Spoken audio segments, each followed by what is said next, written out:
পুরুলিয়া জেলার রঘুনাথপুরের কালী পাহাড়ের কালী পুজো বহু প্রজন্ম ধরে এক ঐতিহ্যবাহী ও অনন্য উৎসব হিসেবে পরিচিত। জয়চণ্ডী পাহাড়ের এক প্রান্তে অবস্থিত এই কালী মন্দিরের পুজোর বিশেষত্ব হল এখানকার দেবী সম্পূর্ণভাবে পাহাড়ের গায়ে খোদাই করা পাথরের প্রতিমা। পাহাড়ের ওপরে প্রকৃতির কোলে অবস্থান করা এই মন্দির স্থানীয় মানুষের ধর্মীয় বিশ্বাস ও সাংস্কৃতিক জীবনের সঙ্গে গভীরভাবে জড়িয়ে আছে। বর্তমানে এই মন্দিরের সেবায়ত হলেন নয়ন রায়, যাদের পূর্বপুরুষরাই বহু বছর আগে এই পুজোর সূচনা করেছিলেন। প্রজন্মের পর প্রজন্ম ধরে রায় পরিবারের সদস্যরা অগাধ ভক্তি ও নিষ্ঠার সঙ্গে এই ঐতিহ্য রক্ষা করে আসছেন। এই কালীর নাম হলো দক্ষিণা কালিকা। এর প্রথম উৎপত্তি হলো আমাদের যে প্রথম প্রায় 7-8টা পূর্বপুরুষের আগে যিনি ছিলেন তিনি স্বপ্নে আদেশ পান যে জঙ্গলের মাঝে একটা মা আছেন। তো প্রথমে সেখানে যেতে ভয় পান, তারপর তিনি সেখানে কোনো রকমে সাহস জুগিয়ে যান, গিয়ে দেখতে পান একটা পাথরের মধ্যে মায়ের ছবি আঁকা আছে।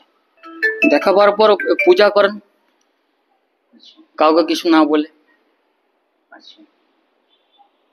সেই জায়গাতে জঙ্গল, কি বলবে, লোকজন আসতেও ভয় পেত সেখানে।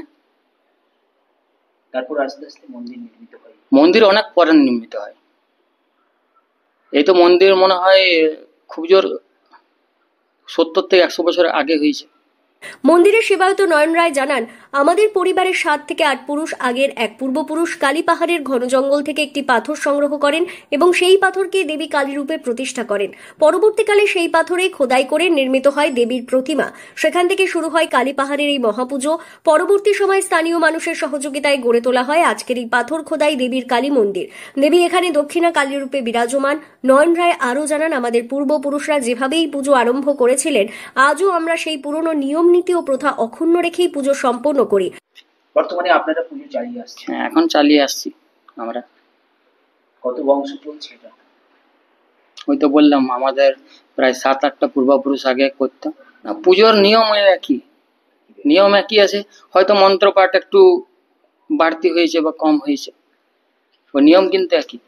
প্রকৃতির মনোরম সৌন্দর্যে ঘেরা কালী পাহাড় আজও ভক্তদের আকর্ষণের কেন্দ্র, যেখানে ঐতিহ্য, ভক্তি ও ইতিহাস একত্রে মিশে আছে অনন্য সুরে। পুরুলিয়া থেকে শান্তনু দাসের রিপোর্ট, লোকাল 18 বাংলা।